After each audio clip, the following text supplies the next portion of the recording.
여러분, 지난 주일에 있었던 이야기 하나를 말씀드리겠습니다. 어떤 일이 있었느냐? 예배를 다 마치고 이제 집으로 돌아가려고 밖에 서 있는데 어느 가정이 그 집 식구가 6식구가 참석했습니다. 그래서 이제 집에를 가려고 이렇게 서로들 서두르고 이렇게 하는 모양을 보더니 어떤 권사님이 제게 이렇게 얘기를 합니다. 참 보기 좋다. 저렇게 다 예수를 믿어야 되는데 그렇게 얘기를 하는 것입니다. 그래서 제가 그랬습니다. 맞습니다. 정말 저렇게 모두가 예수를 믿어야 행복하고 기쁜 것이지요. 제가 이렇게 말을 했습니다. 여러분, 돈이 많아서 행복한 것이 아니라 진짜 하나님의 백성이 다 되어서 한 걸음 한 걸음 걸어가는 거 얼마나 복이 좋습니까? 그리고 그것이 진짜 복입니다. 오늘 어떤 가정을 얘기하는가 본인은 알 거예요. 그리고 정말 그 얘기를 했던 사람도 본인은 알 것입니다. 제가 왜 이 얘기를 먼저 하느냐, 이따 본론으로 들어가면은 함께 모든 식구가 예수 믿는 것이 진짜 복이구나, 이걸 알게 될 것입니다. 오늘은 로마서에서 설교를 하기 때문에 로마서가 어떤 성경인가 말씀을 공부합시다. 여러분, 로마서는 누가 기록했느냐? 사도 바울이 기록을 했습니다. 예, 사도 바울. 그런데 이 사람은 성경을 많이 기록했다고 말씀을 이미 드렸습니다. 신약 성경이 전체가 27권입니다. 그럼에도 그 27권 중에서 13권을 바울이 기록했습니다. 그러니 얼마나 성경을 많이 쓴 사람입니까? 그리고 이 성경은 어느 때쯤 기록했을까? 기원 후 57년 내지 58년경일 것이다, 그렇게 유추할 수가 있습니다. 성경은 늘 얘기하는 것처럼 다 장르가 있어요.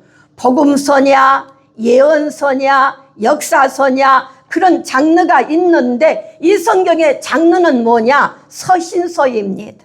서신서. 그런데 서신서도 또 장르가 갈라집니다. 옥중서신이냐, 목회서신이냐. 그런데 이 성경은 그 두 권이 아닌 일반 서신입니다. 이렇게 기억을 하고 내용이 뭐냐? 내용이 중요합니다. 여러분, 이 성경을 읽다 보면 어머, 나는 죄 없는 줄 알고 살았는데 그게 아니었구나. 죄 없는 사람은 정말 해 아래 한 사람도 없구나. 그걸 깨닫게 하는 성경이 로마서입니다. 특별히 5장을 가면 나와 상관없지만 인류 최초의 아담이 죄를 범함으로 말미암아 그 한 사람 때문에 인류에게 죄가 들어왔다. 그래서 모든 사람이 죄인이 되었다, 이렇게 얘기합니다. 특별히 12절과 5장 17절에 그것을 대표자 원리, 이렇게 얘기합니다. 다 유전이 된 거예요.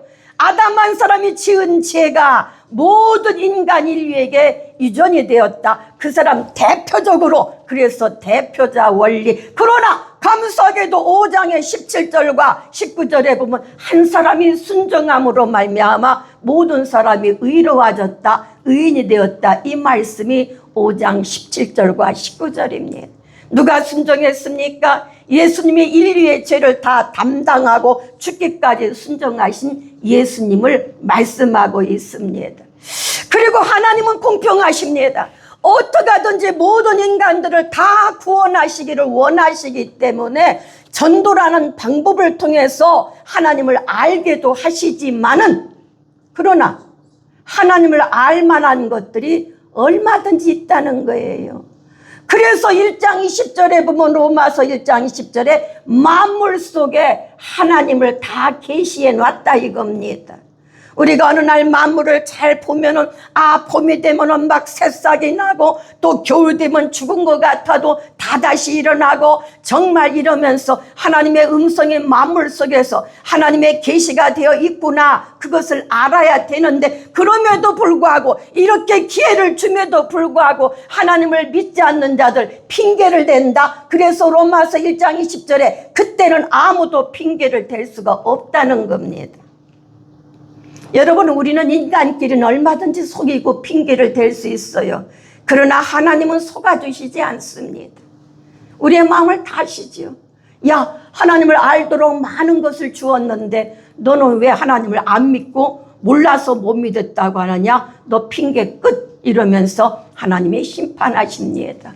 그런 얘기가 로마서고 1장부터 우리 11장까지는 계속 교리적인 측면이라 조금 어려울 수 있어요. 왜 죄가 들어와서 인간에게 왕노로 됐다, 사망의 왕노로 됐다, 뭐 어려워요. 그러나 1장부터 11장까지는 계속 인간이 수행을 해도 고행을 해도 아무리 공부를 해도 죄를 씻어낼 길이 없다. 무슨 방법을 동원해도 스님들이 날마다 가서 고행해도 그렇다고 해서 인류가 그 죄가 본인이 없어지느냐? 천만의 아니 여전히 있는 것입니다.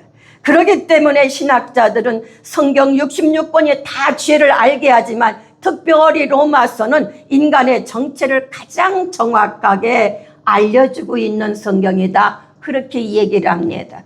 그래서 그런 내용으로 11장까지 시작되어지고 12장부터 16장까지는 이제 알지 않습니까?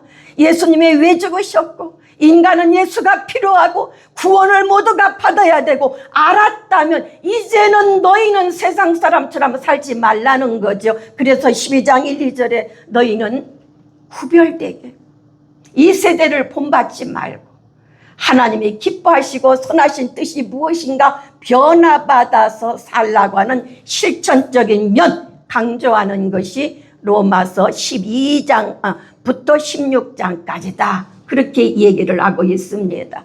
그리고 저번에도 한번 로마서를 오래전인가요? 설교하면서 여러분 훌륭한 사람 되고 싶습니까? 성공하고 싶습니까? 제가 물으면서 그러면 로마서를 읽으십시오. 그런 얘기를 말씀했던 적이 있습니다. 왜 그러냐? 역사상에서 정말 훌륭한 사람들은 거의 다 로마서를 보고 깨진 거예요. 변화된 거예요. 그래서 아주 죄 많이 지었던 탕자 어거스틴이라는 사람도 로마서 13장을 읽고 싹 변해버렸습니다. 어쩌면 막 자기에게 들려주시는 생생한 말씀인지 자다가 깰 때가 벌써 되었는데 날마다 술 취하고 방탕하게 사느냐? 그럼 그렇게 살았거든요. 술 취하고 날마다 방탕하게 살았는데 딱 펴보니까 로마서 13장에 11절부터 자다가 깰 때가 벌써 되었다. 그리스도로 이제 옷 입어야 된다.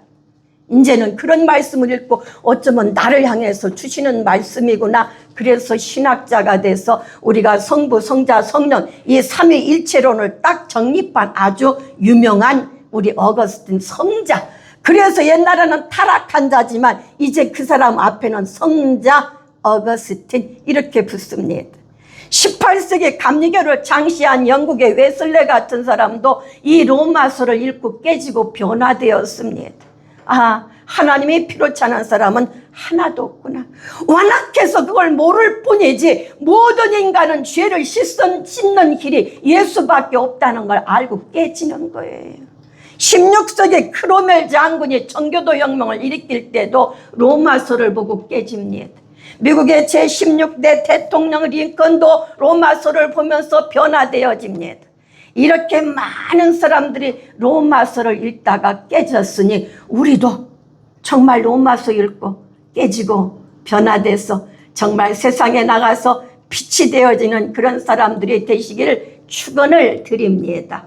예, 그리고 제가 이사야를 설교할 때 이사야는 신약의 로마서와 같다. 그리고 복음서가 비슷한 내용들이 많다. 이랬는데 이 로마서하고 이 이사야는 많이 상통하는 게 많아요. 그래서 조금 영어 쓴다고 이해를 하시고 우리가 죽었다 깨도 나는 죄 없어요, 나는 의롭습니다, 그렇게 말 못해요. 그거는 하나님만이 그래. 너는 죄인이지만 내가 너 의롭다 한다. 꽝꽝꽝 이렇게 해줄 때만 의로워요. 그래서 justification, 이것이 정당화, 이게 칭입니다. 그래서 하나님이 우리를 의롭다 하실 때만이 우리는 진정 의로워진다. 내 스스로, 내 부모가 그거 아무리 너 의롭다고 할 수 없어. 우리 예수님만, 우리 하나님만 justification. 발음은 우리 옛날 사람 뭐 이해하고 들으세요. 그렇습니다. 예, 그런 걸 얘기해 주는 것이 로마서다.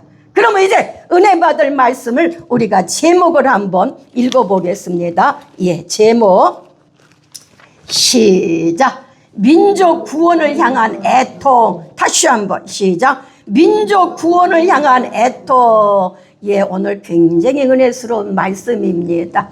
성경을 보면 우리 하나님의 백성이 되었어도 이 땅에 사는 동안에 나라의 법과 질서 함부로 하라고 안 했습니다. 분명히 하나님 백성, 우리가 천국 시민권을 가지고 있지만 사람마다 자기가 태어난 나라의 질서와 그리고 도덕과 이런 어떤 법도와 이런 것들을 지키라고 많이 말씀하고 있어요. 예, 그래서 정말 그 나라마다가 지켜야 될 우리 책임이 있고 의무가 있는데 그런 것을 저버리지 말아라. 예, 그런 말씀도 많이 있지만 거기에다 하나님은 또 무엇을 말씀했느냐? 그 네가 태어난 민족을 향해서 나라를 위해서 기도하고 민족에게 복음을 증거해야 된다는 말씀도 많이 하고 있습니다.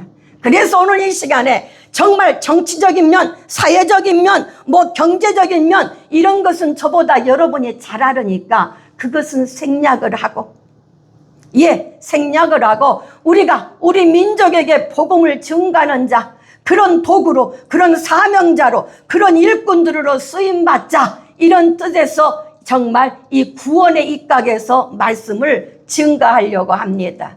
그런데 오늘 한 인물이 나오고 있습니다. 여기는 바울이라는 얘기가 안 나오지만 오늘 바울의 이야기입니다. 바울이 이스라엘 사람인데 자기 민족 구원을 위해서 얼마나 눈물 졌는지 몰라요. 얼마나 애통을 많이 했는지 몰라요. 어느 정도인가? 일단은 1절을 우리가 읽어보고 나갑시다. 예, 시작. 내가 그리스도 안에서 참말을 하고 거짓말을 아니하노라. 내게 큰 근심이 있는 것과 마음에 그치지 않는 고통이 있는 것을 내 양심이 성령 안에서 나로 더불어 증거하노니. 예, 지금 이게 바울의 이야기입니다. 바울은 살아가면서 우리가 일상에서 겪는 무슨 근심, 그런 괴로움, 그게 아닙니다. 그도 사람인데 왜 근심이 없고 걱정이 없겠습니까? 먹을 것 떨어지면 걱정도 되고 또 쓸 용돈 떨어지면 근심하고 걱정할 수 있죠. 그러나 바울의 차원은 그런 근심이라고 말하지 않습니다. 내게 큰 근심이 있다는 거예요. 어떤 근심인가? 그리고 그 큰 근심이 나를 계속 눌러서 나를 고통을 가하고 있다는 거예요. 1절의 말씀을 보니까 무엇 때문에 그렇게 고통을 할까? 오늘 그런데 그가 얘기하기를 이게 참말이다는 거예요. 내가 거짓말하는 게 아니다. 그리고 내 양심과 성령이 증거한다는 거예요. 자기가 남들에게 나는 애국자야 이런 걸 일부러 과시하려고 정말 우리나라를 위해서 걱정하고 그런 것을 내세우는 게 아니라 진짜 민족을 위해 걱정했다 이 말입니다. 나라를 위해서 애통하는 거예요. 정말 여기 사람은 선거 때문에 그러는 게 아닙니다. 그때는 선거도 없었어요. 우리가 선거철에 보면은 정말 메가폰 들고 아니면은 또 방송장치 해가지고 내가 이 지역을 나 아니면은 책임질 사람이 없습니다. 나를 뽑아주신다면 이 지역을 발전시키고 이 나라를 잘되게 하고 막 그런 얘기하는 게 아니요. 그때는 정말 그런 선거 때도 없어. 이건 오직 나라와 민족을 위한 걱정이야. 그런데 그것을 자기를 과시하려고 했던 게 아니라 야 참말이다. 내 양심이 증거하고 성령이 그렇기 때문에 나는 거짓말을 않는데 그만큼 애통하는데 그 다음 그의 고통이 얼마나 컸는가 또 3절을 보면 알 수 있으니까 우리 이장로님 읽어주시길 바랍니다. 나의 형제 곧 골육의 친척을 위하여 내 자신이 저주를 받아 그리스도에게서 끊어질지라도 원하는 바로다. 예, 지금 읽은 말씀이 1절에도 바울의 고통을 알 수 있습니다. 그리고 3절에도 읽었잖아요. 세상에 자기 민족이 지금 예수님 안 믿는 것 때문에 너무 괴로운데 그 민족 속에 누가 들어가느냐? 나의 형제요, 나의 고륙이요, 나의 친척을 위해서 이렇게 애통하는 것입니다. 여러분, 그래서 아까 서론에서 제가 말씀드린 거예요. 우리 교회 6 식구가 와서 예배를 끝나고 가는 그 모습이 그 권사님에게 너무 좋아 보여서 진짜 절해야 되는데 맞습니다. 그래서 그날도 제가 권사님도 그렇게 기도해서 온 가족이 다 믿어야지. 오늘 바울도 민족 속에는 나의 고륙 친척이 들어가고 이웃이 들어가고 형제가 들어간다 이 말입니다. 너무너무 마음이 아픈 거예요.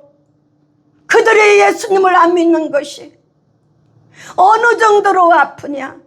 내가 그리스도에게서 끊어져서 내가 저주를 받을지라도 정말 내 형제가, 내 부모가, 내 이웃이 하나님을 믿고 예수님을 믿었으면 좋겠다는 거예요. 여러분, 예수님에게서 끊어지면 갈 곳은 하나입니다. 지옥입니다.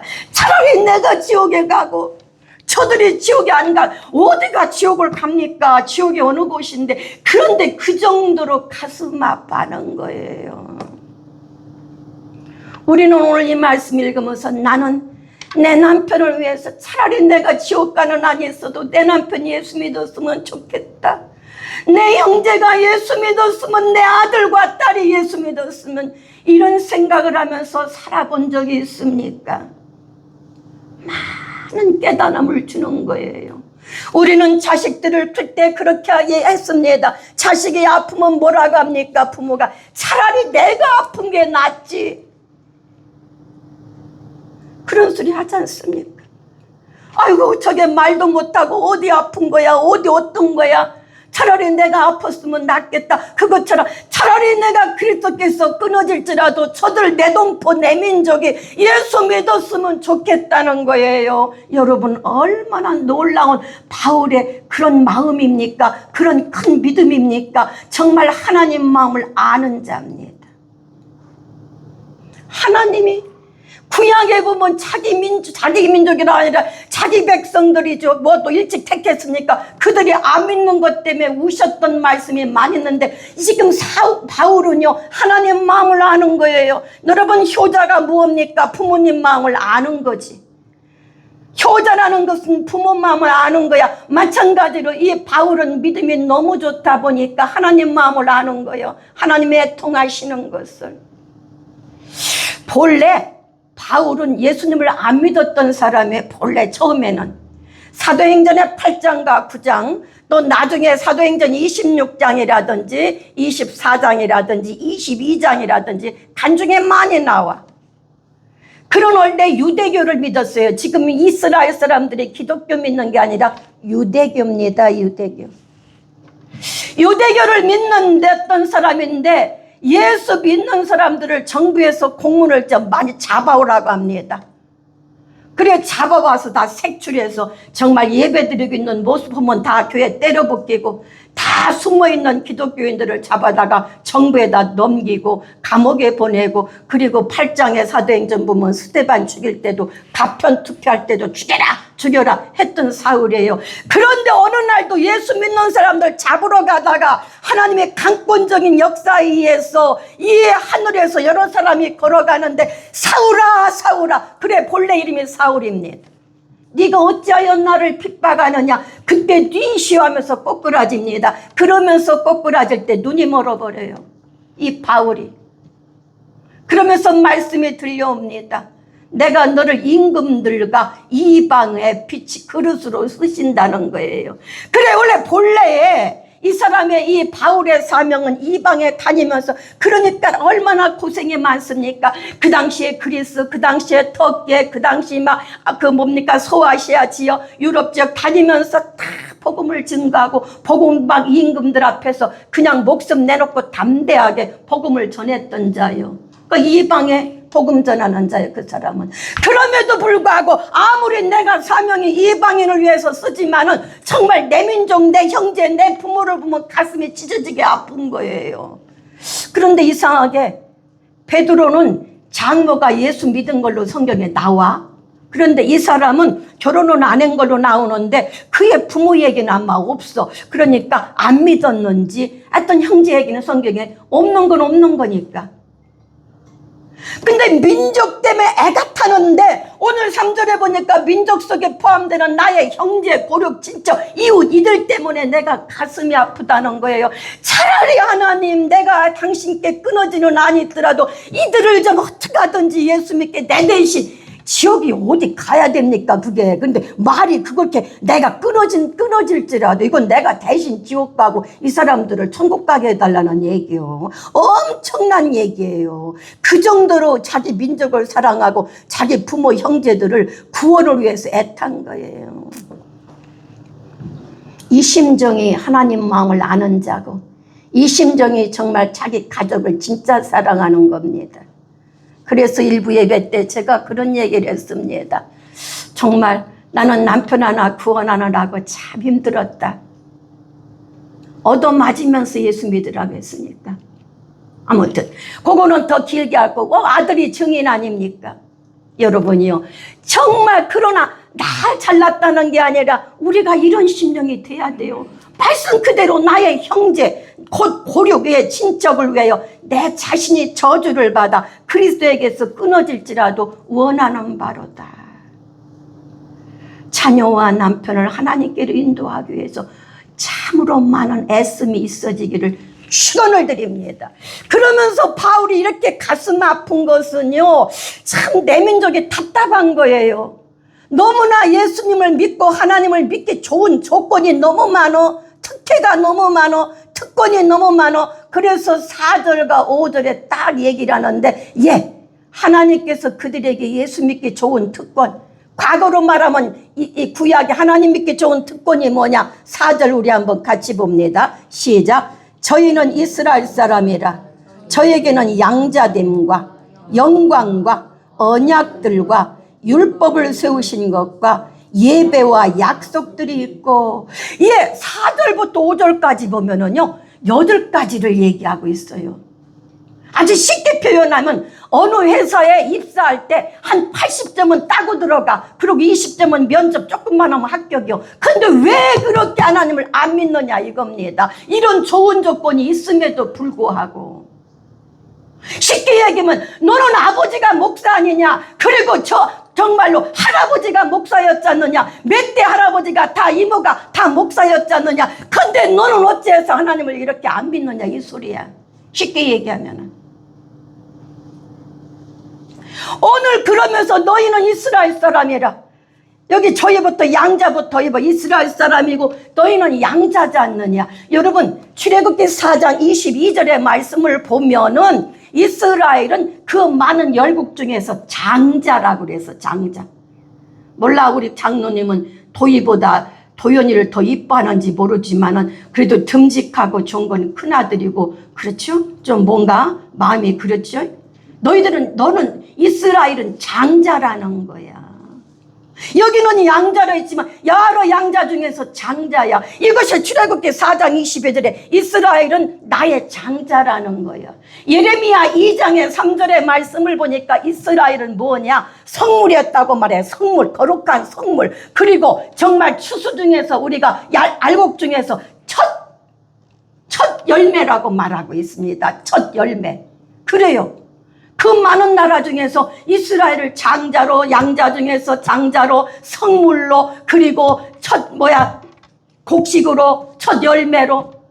이것만입니까? 출애굽기 19장에 가면은 그 많은 사람 중에서 너희들을 제사장 나라 삼았고 거룩한 백성 삼았고 여러 가지가 있죠. 그런데 어째서 안 믿느냐 이거요. 요거 하나만 봐도 얼마나 믿기 좋은 조건이냐 이 말이에요. 그런데 고단 보니까 뭐라고 해요? 영광을 얘기합니다. 여기 양자됨과 영광과 이거는 헬라말로 독사요.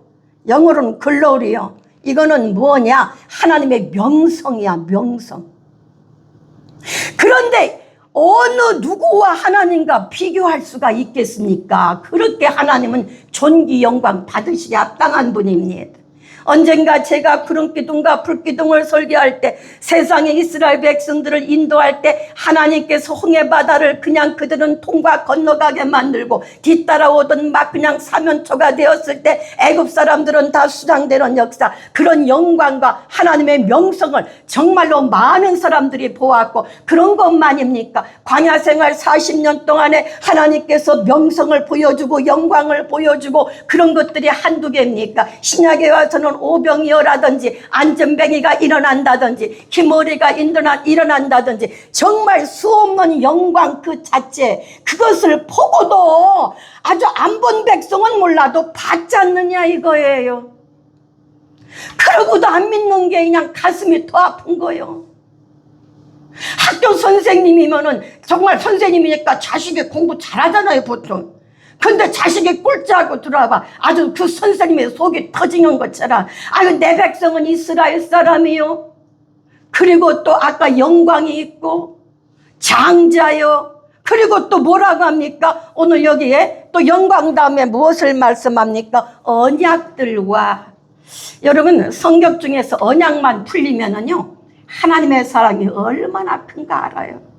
하나님께서 창세기 1장에 창조 언약을 맺고, 2장에 보면 에덴 언약을 맺고, 3장에 가면 구속 언약을 맺고, 언약이 6가지인데 그런 것은 뭐 인류하고 맺었다 하더라도 창세기 15장에 가면 아브라함과 피로 언약을 맺어요.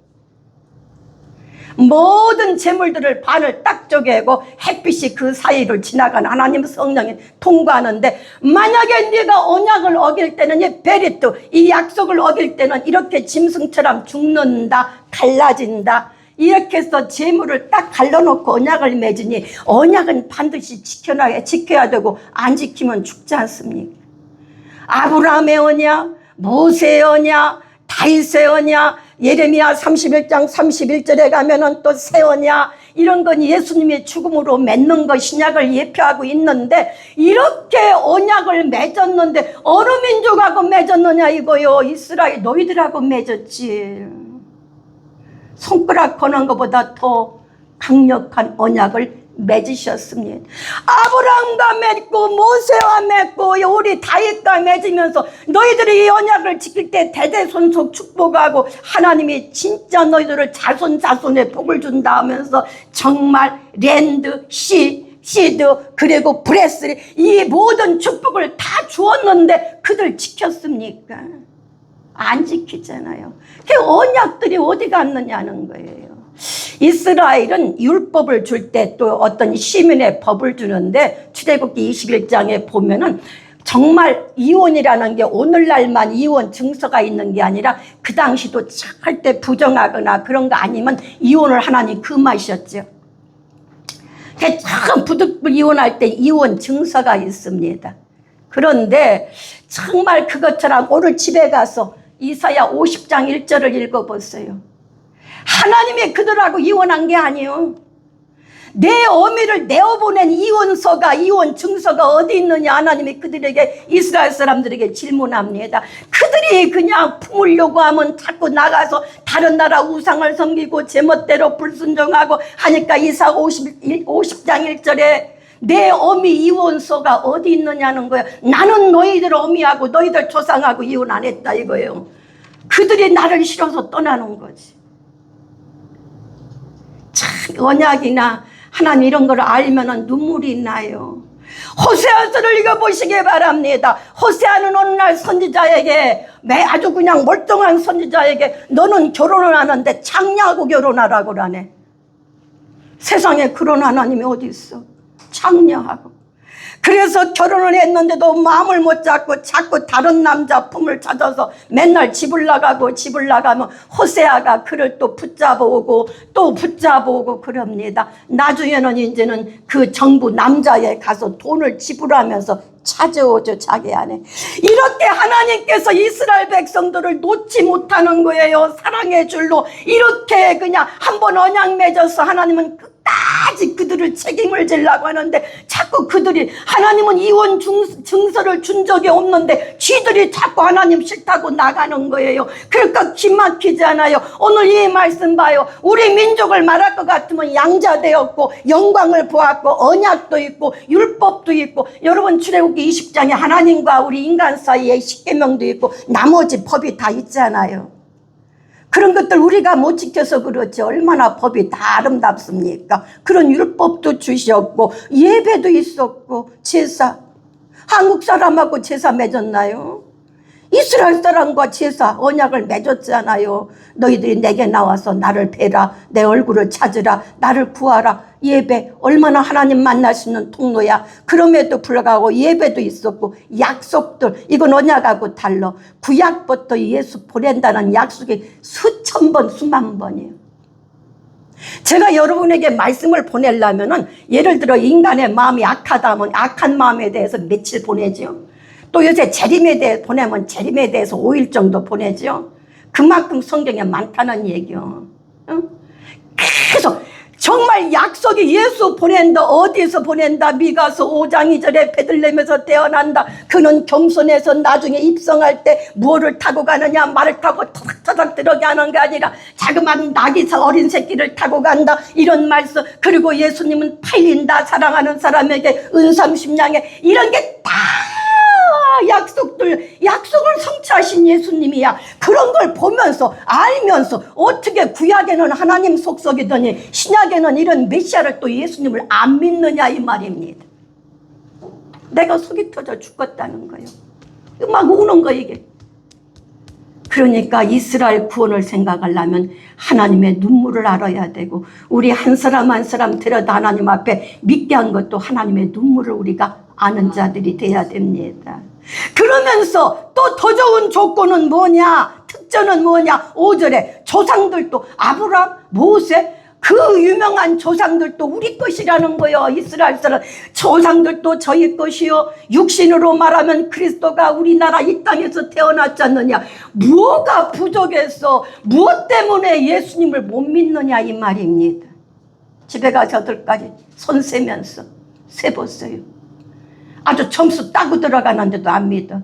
우리는 흔히 그렇게 얘기합니다. 호박에 침 놓기. 호박에 침 놓는 거 얼마나 쉬워. 누워서 떡 먹기, 손대지 않고 코 풀기, 식은 죽 먹기, 이게 쉽다는 거예요. 그러니까 이스라엘은 정말로 이렇게 쉬운 조건임에도 불구하고 왜 그렇게 구약부터 신약까지 속썩이느냐 이 말입니다. 우리는 이런 말씀 보면서 나는 지금까지 나의 자녀들을 위해서 차라리 내가 끊어질지라도 내 새끼가 예수 믿고 천국 갔으면 좋겠다, 이런 마음을 먹어본 적이 있습니까? 누가복음 16장에 그런 내용의 얘기입니다. 자식 얘기는 아니지만 누가복음 16장의 19절부터 31절까지 두 사람이 나오고 있습니다. 어마어마한 부자요. 오늘날로 얘기하면 메이크업에다가 날마다 호화롭게 살면서 잔치도 매일 합니다. 이름은 소개 안 합니다. 뭐 지옥 갈 사람 뭐로 이름 써? 이름 없어. 그러나 그 집 대문 밖에서는 거지가 있는데 이름은 나사로입니다. 날마다 그 부자 집에서 잔치하고 남는 부스러기라도 먹으려고 대문 밖에서 날마다 이 피부가 병나서 극적극적하면서 거지가 이제 기다리고 있는데 두 사람이 다 죽었더라. 안 죽는 사람이 어디서 죽죠? 그런데 이렇게 보니까 불못에서 고통을 너무 받는 부자로 살았다는 사람이 이렇게 고개를 들어보니 나사로가 아브라함의 품에 안긴 것을 봅니다. 아브라함 품, 예수님 품이죠. 예표하죠. 그래서 아브라함이요 저 나사로를, 자기는 자기 문 밖에 있었으니까 알죠. 내 문 밖에서 자기 했다 이거 먹어라 했었기 때문에 저 나사로를 내게 보내서 차가운 물 한 방울만 내 서늘하게 혀를 좀 죽이게 해달라고 했더니 그 아브라함이 뭐라 그래? 너와 이 사람 사이에는 큰 간격 구렁이 뱀이 아니라 큰 언덕에 있어서 이가 거기로 가지도 못하고 네가 여기로 오지 못하다. 그렇죠. 천국 담은 높아야지 뭐 지옥에서 막 올라올 수 있으면 어떡하겠어. 그러니까 오죽하면 그 사람이 호소합니다. 아브라함이요, 내 형제가 5명이 살아있습니다. 저 나사로나 누구를 보내서 내 형제들에게 이곳에 오지 않도록 좀 말씀을 전해달라 이 말입니다. 천국에 있는 것입니다. 지옥에 있는 것입니다. 정말 내 가족 살리기 위해서 오늘 내게 큰 근심이 있다. 내게 정말 끝이지 않는 고통이 있다. 내 혈육 때문에 내가 끊어질지라도 이들이 내 대신 여기 왔으면 좋겠다. 이런 마음을 가지고 우리가 믿음의 길을 달려가야 됩니다. 어떤 계획을 세우고 있습니까? 우리는 새해가 되면 날마다 나 이 땅에서 계획만 세우죠. 올해는 기어코 나의 아들을 나의 딸들을 하나님 품으로 인도하리라. 바울이 하나님 우는 마음을 알았듯이 우리도 하나님 마음을 알아야 되겠다. 이 땅에 사는 거 유효기간 100년 120년 길게 살아야 부유하게 살아도 그날 아침에 거기서 주님을 못 뵈면 아무것도 아닙니다. 우리 새생명교회 성도들이요, 진짜 하나님 잘 믿어보고 나만이 아니라 매일과 진짜 나의 민족, 내가 우리나라의 민족은 다 책임을 못 져도 다시 돌아와서 나의 고륙 친척들은 내가 책임을 지어버리라. 할렐루야. 이런 믿음으로 살아가시기를 축원을 드립니다. 네, 기도합니다.